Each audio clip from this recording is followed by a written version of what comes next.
আনামুল তখনই বলবো আগে প্রুফ দেন। 3 দিন তো গলা ফাটা ফেলাইলো, মানে ফেসবুকে তো আমি ঢুকতে পারলাম না 3 দিন আনামুলের গলা ফাটা নিতে। এখন তো তারপর গলাতে একটা শব্দ বেরোন না। প্রুফটা দিতে হবে কেন? আমার প্রুফ তখন দিতে হবে যখন আমি আপনার নামে একটা ভার্ডিক দিচ্ছি। আমি যতক্ষণ পর্যন্ত আপনার নামে ভার্ডিক দিচ্ছি না, আমি যতক্ষণ পর্যন্ত আপনাকে বলতেছি আপনি দোষী, ততক্ষণ পর্যন্ত আপনাকে প্রুফ দেওয়ার তো কিছু নাই।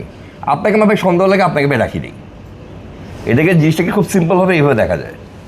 তুই বলতে পারো তাহলে সবাইকে হ্যাঁ, যাদেরকে সন্দেহ মনে হচ্ছে তাকে রাখতেছে না, এবং এটা ভিজিবল হওয়া দরকার। না মানে আমার পয়েন্টটা ছিল শাস্তি, হ্যাঁ, কিন্তু এটা কিন্তু না, মানে এটা তোমাকে এইটাতে রাখি দিতে হবে, এটাকে তুমি কখনো প্রমাণ করতে পারবে না। কিন্তু কোর্ট অফ ল তোমার কেসটা কখনো ধরবে না। বিকজ আমি তো ভাই আপনার ব্যাপারে আমাদের আছে, রিজার্ভেশন আছে। কেন রিজার্ভেশন আছে? আপনার গতিবিধি আমাদের আকসু মেম্বাররা মনে করছে ওয়াজ নট গুড। তাহলে কী হইলো?